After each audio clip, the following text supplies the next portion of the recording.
Harry Potter and the Order of the Phoenix. Chapter 1. Dudley Demented. Narrated by Audiobook Tube. The hottest day of the summer so far was drawing to a close, and a drowsy silence lay over the large, square houses of Privet Drive. Cars that were usually gleaming stood dusty, and their drives and lawns that were once emerald green lay parched and yellowing. The use of hosepipes had been banned due to drought. Deprived of their usual car washing and lawn mowing pursuits, the inhabitants of Privet Drive had retreated into the shade of their cool houses, windows thrown wide in the hope of tempting in a non-existent breeze. The only person left outdoors was a teenage boy who was lying flat on his back in a flower bed outside number 4. He was a skinny, black-haired, bespectacled boy who had the pinched, slightly unhealthy look of someone who has grown a lot in a short space of time. His jeans were torn and dirty, his t-shirt baggy and faded, and the soles of his trainers were peeling away from the uppers. Harry Potter's appearance did not endear him to the neighbors, who were the sort of people who thought scruffiness ought to be punishable by law, but as he had hidden himself behind a large hydrangea bush this evening, he was quite invisible to passers-by. In fact, the only way he would be spotted was if his Uncle Vernon or Aunt Petunia stuck their heads out of the living room window and looked straight down into the flower bed below. On the whole, Harry thought he was to be congratulated on his idea of hiding here. He was not. Perhaps very comfortable lying on the hot, hard earth, but on the other hand, nobody was glaring at him, grinding their teeth so loudly that he could not hear the news, or shooting nasty questions at him, as had happened every time he had tried sitting down in the living room and watching television with his aunt and uncle. Almost as though this thought had fluttered through the open window, Vernon Dursley, Harry's uncle, suddenly spoke. "Glad to see the boys stop trying to butt in. Where is he anyway?" "I don't know," said Aunt Petunia unconcernedly. "Not in the house." Uncle Vernon grunted. "Watching the news," he said scathingly. "I'd like to know what he's really up to." "As if a normal boy cares what's on the news. Dudley hasn't got a clue what's going on. Doubt he knows who the Prime Minister is." "Anyway, it's not as if there'd be anything about his lot on our news." "Vernon, shh," said Aunt Petunia. "The window's open." "Oh, yes, sorry dear." To listen to the complete audiobook for free, check Amazon Audible. Link can be found in the description or the first comment. The Dursleys fell silent. Harry listened to a jingle about fruit and bran breakfast cereal while he watched Mrs. Fig, a batty, cat-loving old lady from nearby Wisteria Walk, amble slowly past. She was frowning and muttering to herself. Harry was very pleased that he was concealed behind the bush. Mrs. Fig had recently taken to asking him around for tea, whenever she met him in the street. She had rounded the corner and vanished from view before Uncle Vernon's voice floated out of the window again. "Dada's out for tea?" "At the Polkisses," said Aunt Petunia fondly. "He's got so many little friends, he's so popular." Harry repressed a snort with difficulty. The Dursleys really were astonishingly stupid about their son, Dudley. They had swallowed all his dim-witted lies about having tea with a different member of his gang every night of the summer holidays. Harry knew perfectly well that Dudley had not been to tea anywhere. He and his gang spent every evening vandalizing the play park, smoking on street corners, and throwing stones at passing cars and children. Harry had seen them at it during his evening walks around Little Whinging. He had spent most of the holidays wandering the streets, scavenging newspapers from bins along the way. The opening notes of the music that heralded the 7 o'clock news reached Harry's ears, and his stomach turned over. Perhaps tonight, after a month of waiting, would be the night. Record numbers of stranded holidaymakers fill airports as the Spanish baggage handlers' strike reaches its second week. "Give 'em a lifelong siesta, I would," snarled Uncle Vernon over the end of the newsreader's sentence, but no matter. Outside in the flower bed, Harry's stomach seemed to unclench. If anything had happened, it would surely have been the first item on the news. Death and destruction were more important than stranded holidaymakers. He let out a long, slow breath and stared up at the brilliant blue sky. Every day this summer had been the same: the tension, the expectation, the temporary relief, and then mounting tension again, and always, growing more insistent all the time, the question of why nothing had happened yet. He kept listening, just in case there was some small clue, not recognized for what it really was by the Muggles, an unexplained disappearance, perhaps, or some strange accident, but the baggage handler's strike was followed by news on the drought in the southeast. "I hope he's listening next door," bellowed Uncle Vernon, with his sprinklers on at 3 in the morning. then a helicopter that had almost crashed in a field in Surrey, then a famous actress's divorce from her famous husband. As if we're interested in their sordid affairs, sniffed Aunt Petunia, who had followed the case obsessively in every magazine she could lay her bony hands on. Harry closed his eyes against the now blazing evening sky as the newsreader said, and finally, Bungie the Budgie has found a novel way of keeping cool this summer. Bungie, who lives at the Five Feathers in Barnsley, has learned to water ski. Mary Dawkins went to find out more. Harry opened his eyes again. If they had reached water-skiing budgerigars, there was nothing else worth hearing. He rolled cautiously onto his front and raised himself onto his knees and elbows, preparing to crawl out from under the window. He had moved about 2 inches when several things happened in very quick succession. To listen to the complete audiobook for free, check Amazon Audible. Link can be found in the description or the first comment. A loud, echoing crack broke the sleepy silence like a gunshot. A cat streaked out from under a parked car and flew out of sight. A shriek, a bellowed oath, and the sound of breaking china came from the Dursleys' living room, and as though Harry had been waiting for this signal, he jumped to his feet, at the same time pulling from the waistband of his jeans a thin wooden wand as if he were unsheathing a sword. But before he could draw himself up to full height, the top of his head collided with the Dursleys' open window, and the resultant crash made Aunt Petunia scream even louder. Harry felt as if his head had been split in two. Eyes streaming, he swayed, trying to focus on the street and spot the source of the noise, but he had barely staggered upright again when 2 large purple hands reached through the open window and closed tightly around his throat. "Put it away." Uncle Vernon snarled into Harry's ear. "Now. Before anyone sees. Get off me." Harry gasped. For a few seconds they struggled, Harry pulling at his uncle's sausage-like fingers with his left hand, his right maintaining a firm grip on his raised wand. Then, as the pain in the top of Harry's head gave a particularly nasty throb, Uncle Vernon yelped and released Harry as though he had received an electric shock. Some invisible force seemed to have surged through his nephew, making him impossible to hold. Panting, Harry fell forward over the hydrangea bush, straightened up, and stared around. There was no sign of what had caused the loud cracking noise, but there were several faces peering through various nearby windows. Harry stuffed his wand hastily back into his jeans and tried to look innocent. "Lovely evening," shouted Uncle Vernon, waving at Mrs. Number 7, who was glaring from behind her net curtains. "Did you hear that car backfire just now? Gave Petunia and me quite a turn." To listen to the complete audiobook for free, check Amazon Audible. Link can be found in the description or the first comment. He continued to grin in a horrible, manic way until all the curious neighbors had disappeared from their various windows. Then the grin became a grimace of rage as he beckoned Harry back toward him. Harry moved a few steps closer, taking care to stop just short of the point at which Uncle Vernon's outstretched hands could resume their strangling. "What the devil do you mean by it, boy?" asked Uncle Vernon in a croaky voice that trembled with fury.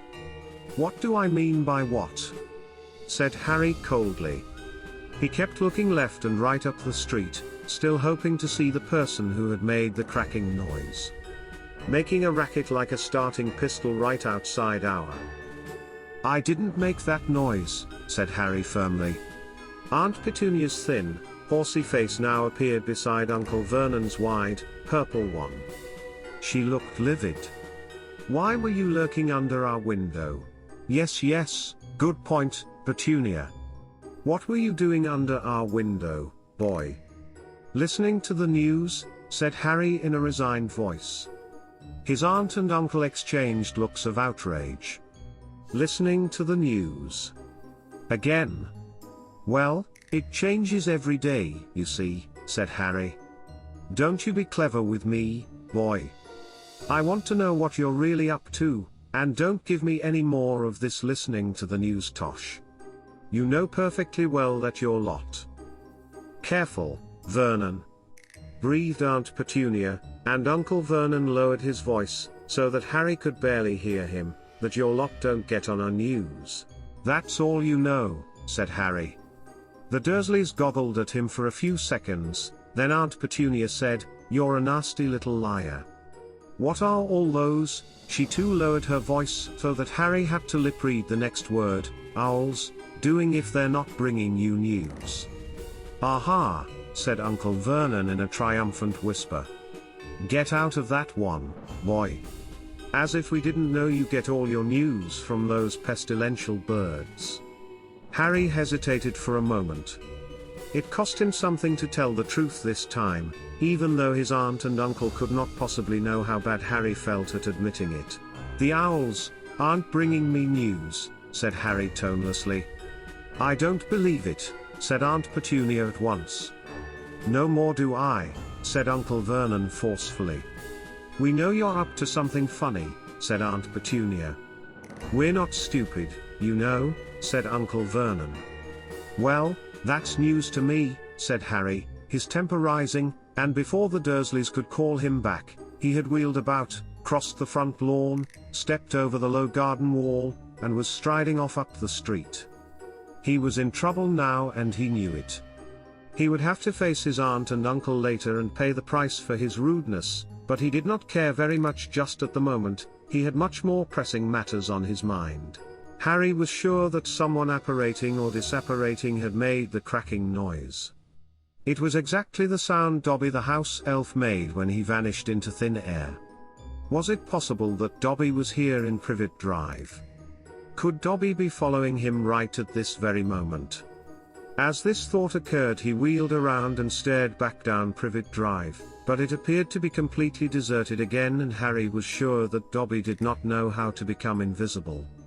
He walked on, hardly aware of the route he was taking, for he had pounded these streets so often lately that his feet carried him to his favorite haunts automatically. Every few steps he glanced back over his shoulder. Someone magical had been near him.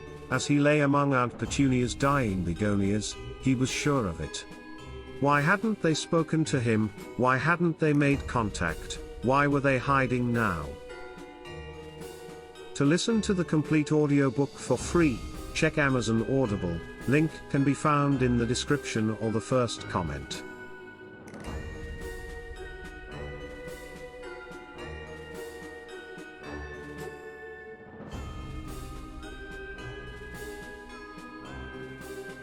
And then, as his feeling of frustration peaked, his certainty leaked away. Perhaps it hadn't been a magical sound after all. Perhaps he was so desperate for the tiniest sign of contact from the world to which he belonged that he was simply overreacting to perfectly ordinary noises. Could he be sure it hadn't been the sound of something breaking inside a neighbor's house? Harry felt a dull, sinking sensation in his stomach and, before he knew it, the feeling of hopelessness that had plagued him all summer rolled over him once again. Tomorrow morning he would be awoken by the alarm at 5 o'clock so that he could pay the owl that delivered the daily profit, but was there any point in continuing to take it? Harry merely glanced at the front page before throwing it aside. These days, when the idiots who ran the paper finally realized that Voldemort was back, it would be headline news, and that was the only kind Harry cared about. If he was lucky, there would also be owls carrying letters from his best friends, Ron and Hermione, though any expectation he had had that their letters would bring him news had long since been dashed. We can't say much about you-know-what, obviously. We've been told not to say anything important in case our letters go astray. We're quite busy, but I can't give you details here. There's a fair. But when were they going to see him? Nobody seemed too bothered with a precise date. Hermione had scribbled, "I expect we'll be seeing you quite soon," inside his birthday card, but how soon was soon? As far as Harry could tell from the vague hints in their letters, Hermione and Ron were in the same place, presumably at Ron's parents' house. He could hardly bear to think of the pair of them having fun at the Burrow when he was stuck in Privet Drive. In fact, he was so angry at them that he had thrown both their birthday presents of Honeydukes chocolates away unopened, though he had regretted this after eating the wilting salad Aunt Petunia had provided for dinner that night. And what were Ron and Hermione busy with? Why wasn't he, Harry, busy? Hadn't he proved himself capable of handling much more than they? Had they all forgotten what he had done?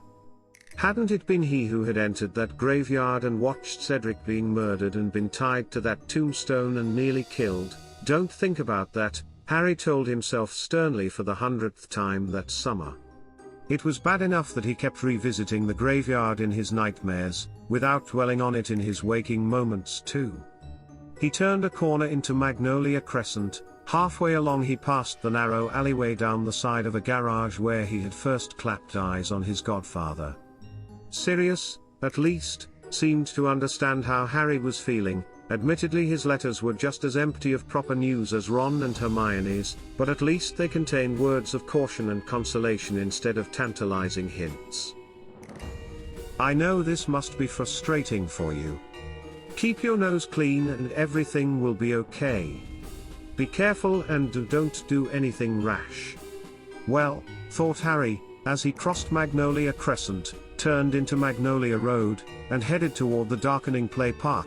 He had, by and large, done as Sirius advised. He had at least resisted the temptation to tie his trunk to his broomstick and set off for the burrow by himself. In fact, Harry thought his behavior had been very good considering how frustrated and angry he felt at being stuck in Privet Drive this long, reduced to hiding in flower beds in the hope of hearing something that might point to what Lord Voldemort was doing. Nevertheless, it was quite galling to be told not to be rash by a man who had served 12 years in the wizard prison. Azkaban, escaped, attempted to commit the murder he had been convicted for in the first place, then gone on the run with a stolen hippogriff. Harry vaulted over the locked park gate and set off across the parched grass. The park was as empty as the surrounding streets. When he reached the swings he sank onto the only one that Dudley and his friends had not yet managed to break, coiled one arm around the chain, and stared moodily at the ground. He would not be able to hide in the Dursleys' flower bed again. Tomorrow he would have to think of some fresh way of listening to the news. In the meantime, he had nothing to look forward to but another restless, disturbed night, because even when he escaped nightmares about Cedric he had unsettling dreams about long dark corridors, all finishing in dead ends and locked doors, which he supposed had something to do with the trapped feeling he had when he was awake. Often the old scar on his forehead prickled uncomfortably, but he did not fool himself that Ron or Hermione or Sirius would find that very interesting anymore. In the past his scar hurting had warned that Voldemort was getting stronger again, but now that Voldemort was back they would probably remind him that its regular irritation was only to be expected. Nothing to worry about, old news. The injustice of it all welled up inside him so that he wanted to yell with fury. If it hadn't been for him, nobody would even have known Voldemort was back. And his reward was to be stuck in Little Whinging for 4 solid weeks, completely cut off from the magical world, reduced to squatting among dying begonias, so that he could hear about water-skiing budgerigars. To listen to the complete audiobook for free, check Amazon Audible. Link can be found in the description or the first comment. How could Dumbledore have forgotten him so easily? Why had Ron and Hermione got together without inviting him along too? How much longer was he supposed to endure Sirius telling him to sit tight and be a good boy, or resist the temptation to write to the stupid Daily Prophet and point out that Voldemort had returned? These furious thoughts whirled around in Harry's head, and his insides writhed with anger as a sultry, velvety night fell around him, the air full of the smell of warm, dry grass and the only sound that of the low grumble of traffic on the road beyond the park railings. He did not know how long he had sat on the swing before the sound of voices interrupted his musings and he looked up. The street lamps from the surrounding roads were casting a misty glow strong enough to silhouette a group of people making their way across the park. One of them was singing a loud, crude song. The others were laughing. A soft, ticking noise came from several expensive racing bikes that they were wheeling along. Harry knew who those people were. The figure in front was unmistakably his cousin, Dudley Dursley, wending his way home, accompanied by his faithful gang. Dudley was as vast as ever, but a year's hard dieting, and the discovery of a new talent had wrought quite a change in his physique. As Uncle Vernon delightedly told anyone who would listen, Dudley had recently become the junior heavyweight inter-school boxing champion of the Southeast. The noble sport, as Uncle Vernon called it, had made Dudley even more formidable than he had seemed to Harry in the primary school days when he had served as Dudley's first punching bag. Harry was not remotely afraid of his cousin anymore, but he still didn't think that Dudley learning to punch harder and more accurately was cause for celebration. Neighborhood children all around were terrified of him, even more terrified than they were of that Potter boy, who, they had been warned, was a hardened hooligan who attended St. Brutus's secure center for incurably criminal boys. Harry watched the dark figures crossing the grass and wondered whom they had been beating up tonight. Look round, Harry found himself thinking as he watched them. Come on, look round, I'm sitting here all alone. Come and have a go. If Dudley's friends saw him sitting here, they would be sure to make a beeline for him, and what would Dudley do then? He wouldn't want to lose face in front of the gang, but he'd be terrified of provoking Harry. It would be really fun to watch Dudley's dilemma, to taunt him, watch him, with him powerless to respond, and if any of the others tried hitting Harry, Harry was ready, he had his wand, let them try. He'd love to vent some of his frustration on the boys who had once made his life hell. But they did not turn around, they did not see him, they were almost at the railings. Harry mastered the impulse to call after them. Seeking a fight was not a smart move. He must not use magic. He would be risking expulsion again. Dudley's gang's voices died, they were out of sight, heading along Magnolia Road. There you go, Sirius, Harry thought dully. Nothing rash, kept my nose clean. Exactly the opposite of what you'd have done. He got to his feet and stretched. Aunt Petunia and Uncle Vernon seemed to feel that whenever Dudley turned up was the right time to be home, and any time after that was much too late. Uncle Vernon had threatened to lock Harry in the shed if he came home after Dudley again, so, stifling a yawn, still scowling, Harry set off toward the park gate. Magnolia Road, like Privet Drive, was full of large, square houses with perfectly manicured lawns, all owned by large, square owners who drove very clean cars similar to Uncle Vernon's. Harry preferred little whinging by night, when the curtained windows made patches of jewel-bright colors in the darkness and he ran no danger of hearing disapproving mutters about his delinquent appearance when he passed the householders. He walked quickly, so that halfway along Magnolia Road Dudley's gang came into view again. They were saying their farewells at the entrance to Magnolia Crescent. Harry stepped into the shadow of a large lilac tree and waited. Squealed like a pig, didn't he? Malcolm was saying, to guffaws from the others. Nice right hook, Big D, said Piers. Same time tomorrow, said Dudley. Round at my place, my parents are out, said Gordon. See you then, said Dudley. Bye Dud. See ya, Big D.